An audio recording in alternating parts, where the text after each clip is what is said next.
I'm Zoe Rivers, and I run Beyond Barriers. I guess we're sort of we're pigeonholing ourselves a little bit in that we're a trauma and wellbeing service. Our doors are open to a range of mental health needs, but essentially with trauma specialists, I guess. I think so in terms of today, I just feel really grateful for Emma giving me a slot, because I think we're really we've only literally been going 9 or 10 months, and it felt really, some of what we did grew exponentially. Like the therapy stuff, the demand has become critical now. Like it's beyond what we can offer.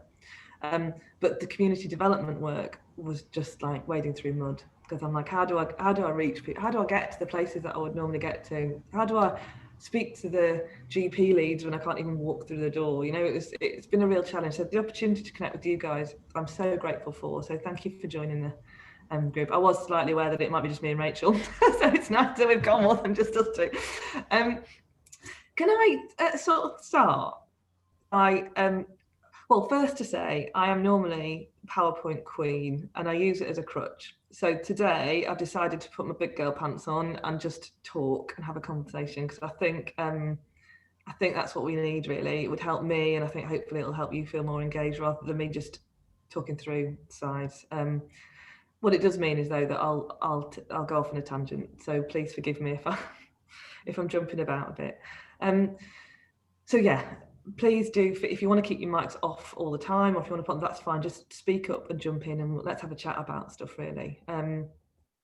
So to start off with, could you give 3 words for your ideal community? And that is geographical or conceptual community, whatever your tribe is, but just 3 words for your ideal one. And that could be around life, work, children, whatever. Supportive. That's one of the first ones that came to my mind. Yeah. I had supportive as well, and kind and flexible. Connected. Yeah, that was mine too, connected. I was thinking open as well. Open as in open-minded, or as in welcome? Yeah. Yeah. Okay. We might get more as we go along, but safe. Safe, yeah. Absolutely. I think we did in our community centre, we did a Wordle with everyone that used the centre, and one of the phrase that was in the middle that we ended up having in big letters was a place where we can be ourselves. And I just thought that was so lovely. So for me, and that's what I kind of was thinking with the open and the supportive, it's like somewhere where you can really just be completely yourself and feel safe about that. Yeah. So I guess maybe like accepting might be sort of a word in there as well. Yeah. I'm going to add compassionate as well, because I'm a bit obsessed with compassion. So thanks for doing that. We'll come back to that at the end. I've written them down, so we'll come back to it when we think of it more. Would it help first for me to give you a bit of an idea about what Beyond Barriers does broadly, and our journey in terms of how we got there? Would that be helpful? Yeah. So we're in Altrincham. We are based right in the town centre, in a building in Altrincham. I'm there right now on my own, and I guess our main offer at the moment is therapeutic support, but we also offer staff support and consultation, and community resilience project as well, which is the slow burn, as I said at the start, given the restrictions of COVID. So, as I said, our doors are open to a range of mental health needs, but we specialise in people who've had experience of trauma and adversity. And likewise, the staff support that we do tends to be with staff and people who either formally or informally work with and care for that group of people. And when I say trauma, most of it is what I'd call complex trauma. So it's experiences that have happened generally within people's relationships, early and later relationships, that were kind of weren't necessarily one-off events, that were ongoing, multiple experiences that impacted on people's ability to function, but manage relationships. So manage their relationship with their self and also manage relationships with other people. And hopefully that's a good segue into thinking about why I can't do my job without it being about the community. And I'll talk about that in a bit more. So so in terms of the story, so I'm a clinical psychologist by trade, by background, and I've worked for sort of 15 years in adult mental health.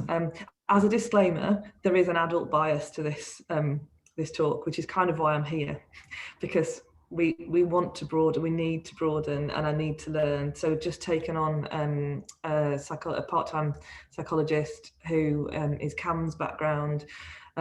As I said, with our advisory board's grown as well with Elaine from Zenzone and Kooth. So it's kind of like the next stage now. We want to expand our therapeutic offer to people, but also our trauma programs as well. Ideally, I'd like to replicate our trauma program for younger people as well. I'll talk to you about that in more detail in a sec. So I left probably beginning of 2019, and I left probably burnt out. I think I ended up having pneumonia at the end of it. Like I was burnt out by bearing witness to the level of unmet need and feeling accountable for it. So by the time I left, I've been there 15 years. So I was a clinical lead. I was in charge of developing pathways for, in a previous life, what we used to call personality disorder, without any real authority to make any changes. So I was stuck in a position where I was tasked with creating something better without resources and without real buy-in, if I'm honest, from organisational leads. So, but I left. It was a difficult decision because I am fiercely defensive of our NHS and our capacity to have it, but also with the acknowledgement that I felt certainly my bubble and the mental health service provision was broken, and it wasn't going to be fixed in any way of what I could do. So I guess I left knowing that I had an idea, and I had a group of people around me that also had an idea. I suppose that was idea was of providing something more accessible, more progressive than what we had. Like, we weren't using progressive approaches. And I wanted to create an alternative MDT. I wanted to create an alternative multidisciplinary team around the person, whether that's a young person or an adult. And whereas my teams previously had been medics and social workers and nurses and support workers, all of whom were trying their very best to pull something together, I felt like we needed something else. So I pulled together what I felt from my understanding of trauma would be the essential components of helping people work with their mind and their body and relationships, because trauma is held in your body. You know, I think intuitively Joe Public knows this. It's kind of professionals and more traditional spheres that kind of don't acknowledge that so much. So our therapy is a combination of psychological therapy, yoga therapy, nutritional therapy, and peer support, so lived experience practitioners. And we started off mainly with psychological therapy because that's where I am and I was leading it. We've now got two accredited, it's called TCTSY. We've got a yoga therapist in the room, so she might know, or a yoga teacher. So it's there's a big kind of trauma service in the US that started off this idea about trauma sensitive yoga. So we've got two people there who are trained and they've just started to provide individual work, but they will feed into our trauma program. So it's growing, and we've thankfully just got our first bit of funding from Trafford Housing Trust for LifeBeat, which is our trauma program. So it's Life Beyond the Effects of Adversity and Trauma. And that's a group program where people have access to a range of kind of options. And essentially we're aimed, I suppose we've come out of the presence of gaps. We've developed because there were gaps in service provision. So I suppose the main ones that I experienced were the gap between primary and secondary care. So people with sort of complex trauma don't necessarily fit into commissioned services that are based on diagnosis. So they fall through the gap, and they're seen as too complex for primary care, often go around that a few times without much success.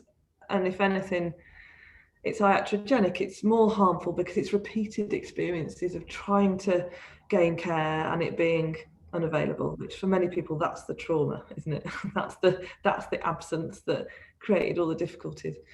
And yet not complex enough for the services that I was in. So there wasn't enough risk or need, or they didn't need social support.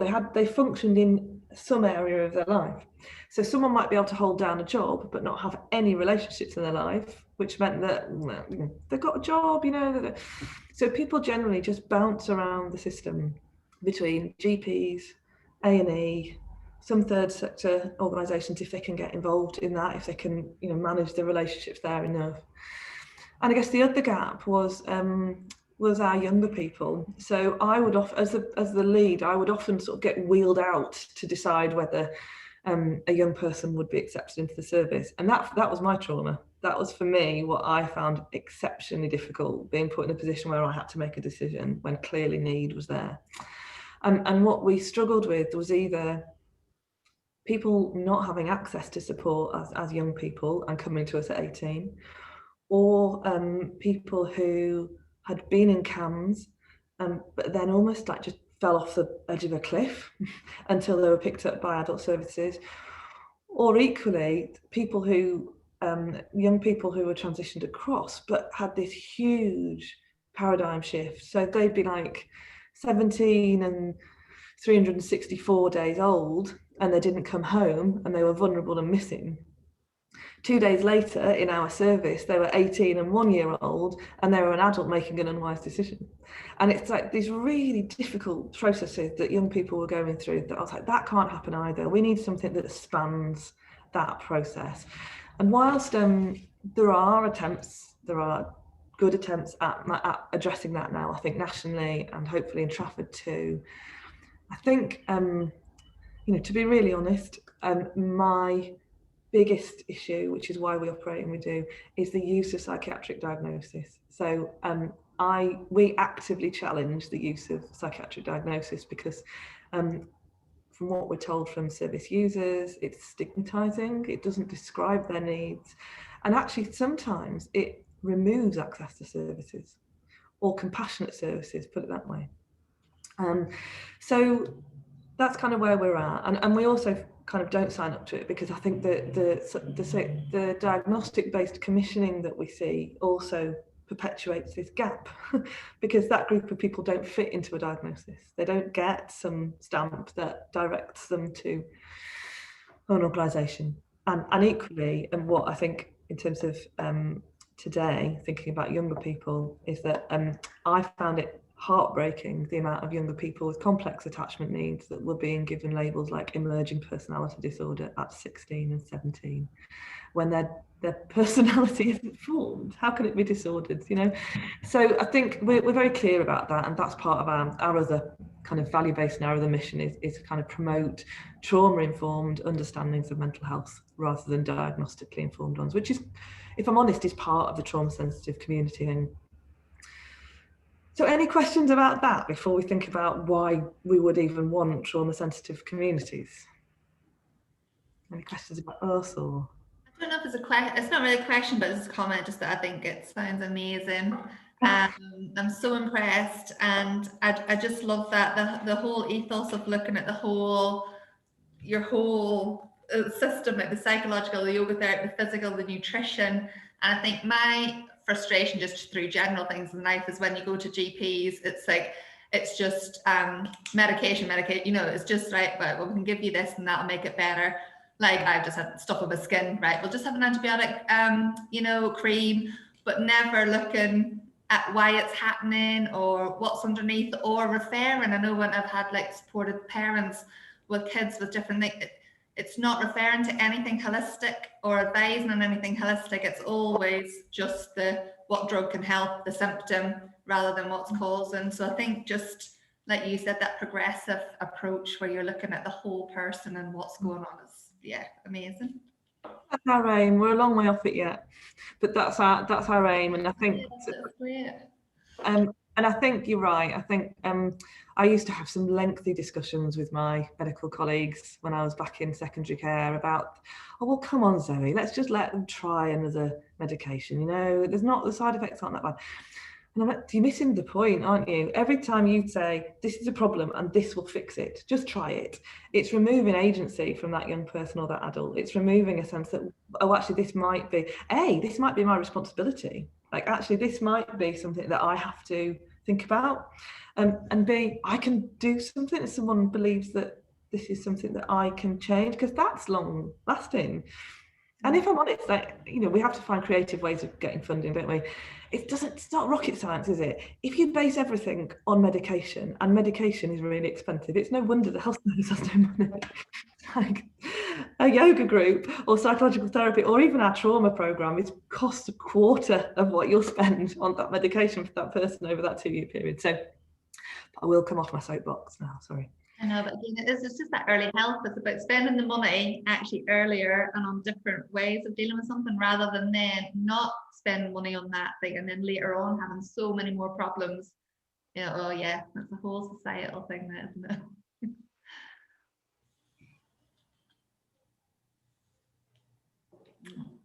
So Frozen.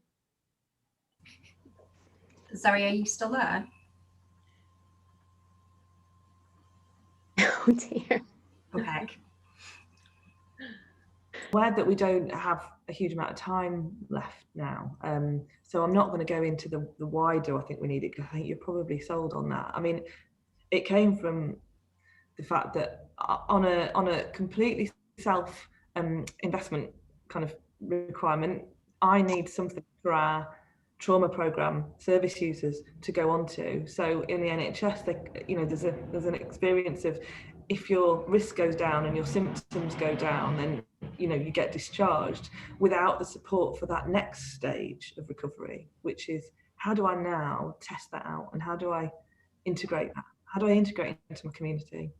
So I was like, we need a network of trauma sensitive providers that I can say, like, they've had training, they're sort of quality controlled, if you know what I mean. We've seen their buildings, and we offer them monthly, support if they need it, to think about how can they create something that's trauma sensitive, that doesn't trigger people, that doesn't that has an understanding of how distress might manifest itself. And I remember it sort of came from talking to a friend of mine who's a beauty therapist, and she had a garden room in a garden where she did it from, and I was like, this is lovely. There's big windows. I don't feel trapped. There's only ever me here, so I don't ever feel uncomfortable about lots and lots of groups of people. Her interpersonal style was such that she didn't trigger me. That I knew she wouldn't trigger my clients. She was aware of kind of not instructing. She would invite people to do something. She was very cautious about touch. So she'd always say, I'm just going to touch I was like, gosh, you embody trauma sensitivity without even knowing it. And I know there are people like that in the community. I know there are people in Trafford already, in schools, in dentists, in all the places that we need to be able to connect with. But I guess it's harnessing that network and creating something that we can say, we've got a therapeutic town here. We've got a network of people that we know, not just for service users, but for us as general public as well, and our family, and people that we know have capacity to move towards, and know that they're trusted partnerships. They're people that we feel are going to be helpful. And it suddenly struck me when I was writing it. When I'm talking about adults, I go dentists, community groups, fitness classes, trauma sensitive Pilates, and I'm like, I came to write this and I was like, where do kids go? Like, where are the places that they struggle to integrate in? Where is it? They have to go to a dentist too. Yeah, there's clear overlap, isn't there? We know that. But I was like, I need to ask people. I need to ask parents. I need to ask teachers. I need to, what do you think? I mean, first of all, what do you think of as that as a concept? And do you think it's doable with what? I think it's absolutely amazing. It's just, I'm absolutely blown away. I'm almost speechless. I think what you've conceived is, you know, it's definitely not unachievable, because there are, like you say, there are people out there that embody this without even knowing it, but it's about kind of bringing it to the fore and, you know, kind of starting a new community, a new way of interacting and dealing with things. And what's good for someone that has suffered a trauma in their life surely has to be good for just everyone who hasn't even experienced those. So to me, it's a no-brainer. It's making a kinder, more compassionate, more connected world that we can live in. And I just think, gosh, I'm inspired. I want to find a way of working with you or doing something with you to try and kind of make it come alive more. So, you know, credit to you. Well done. It's fab. Yeah, Oh, definitely. I think it's brilliant, and we do in school. We've had like attachment training quite a couple of years ago, probably, and I've now been working with the Education Psychology Service to try and develop a relational approach in school. So being really open and flexible with our system. So, you know, kind of getting away from the whole like red, green, amber traffic light system of how you deal with behavior in school to like really more flexible and kind of dealing with each, you know, having systems that are clear and clear boundaries, but that are adaptable for each child, and taking away that whole kind of shame factor. And yeah, so it all like fits really nicely with that, doesn't it? And now I'm even thinking about, Zoe, what you're saying about kind of having the creche, like maybe a nicer space, you know, like your room, it just does, it looks so lovely and welcoming, doesn't it? And like dead calm. And so I'm straight away thinking about areas in school that maybe would be better to have more, you know, kind of calming. And those approaches that we were saying was, you know, the kind of traffic light system works for about kind of 90% of the children, but for those 10% that will be re-traumatized every time you use that system, actually for them, the change in your methods mean the impact's huge. Whereas the 90%, it doesn't, you know, it'll benefit them as well without that, you know. Also, those 90% often it doesn't benefit them because it just goes over their head. So they can just get on with it. They just some kids are being traumatized through it, and other kids aren't bothered anyway, and it's not actually improving their behavior. And so, I mean, at our school, I'm on the wellbeing committee, and we're really trying to move away from that. You know, they have now moved away from that traffic light system, and it is so important. You know, as you were saying, Julia, like to everyone benefits from that trauma sensitive approach, don't they? It's not just people that are traumatized. It's just a nice way to be. It's a supportive way to be. It's a kind way to be, and you know, trauma sensitivity is the way. No. It's preventative as well. Like, I think if we're giving a message that what you're experiencing is understandable because of what's happened to you, as opposed to you're a bit broken. Of course, that gives us a sense of agency, a sense of connectedness with other people. Like, we're all in the same boat. You know, we're all, these things aren't, it's just depathologizing understandable experiences, whether it's an adult who's struggling with anxiety or whether it's a child that struggles with transitions because they've had, I don't know, they've had adoptive experiences in their lives, you know. And it's having that understanding that I think we would love to be able to share, not because I know it all, because I've got the toolkit, I suppose, you know, but I know a lot less. My children are on the start of their journey in life. I've got little ones, and thankfully so far they haven't needed additional support around their emotional well-being, but they could do, you know, who knows. And I think it's just being able to share some of that and explain that it's not difficult. We're not suggesting, I mean, I know there's a lot of talk about trauma-informed communities.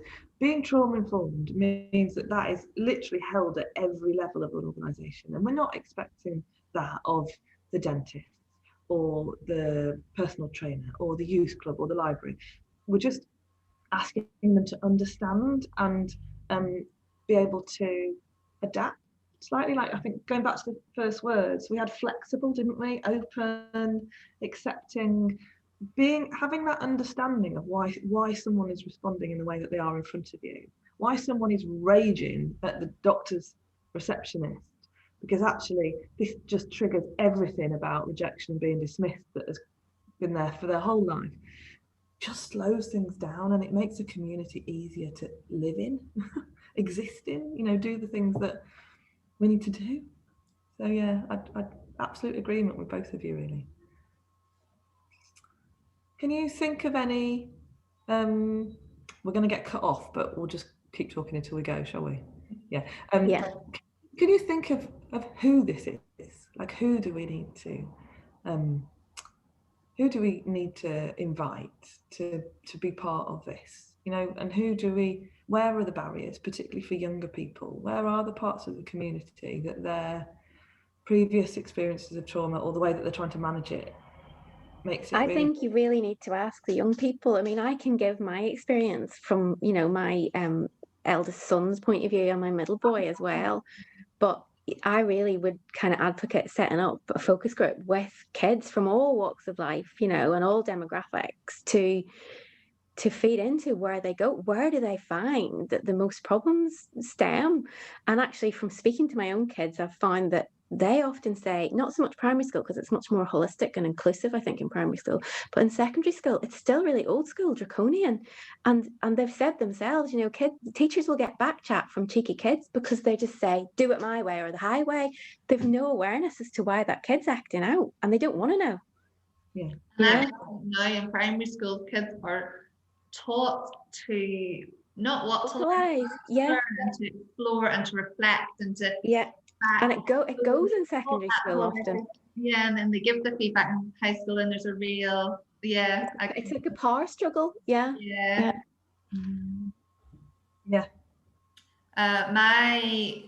My eldest girl's just gone to high school, and their head teacher is CHS South in Charlton, the new one, and he bought every member of staff.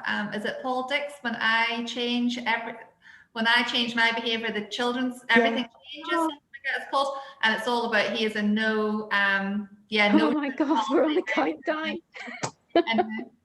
Nice to see you all. Thank you so much, Zoe. Thank you. That was really great. Zoe, are you here for the Q&A?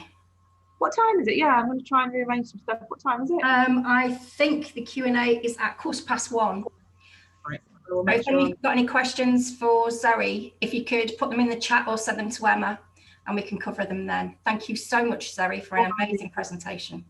Welcome. Thank you so much for having me. It's been lovely to kind of just connect with people a bit more and hear. So, and honestly, check out the website if you want to get in touch, and if you've got any ideas, that would be really helpful. It's just beyondbarriers.uk, and you can contact us there. So I'd love to hear from you if you've got any thoughts or I think we'll be in touch. time. Great.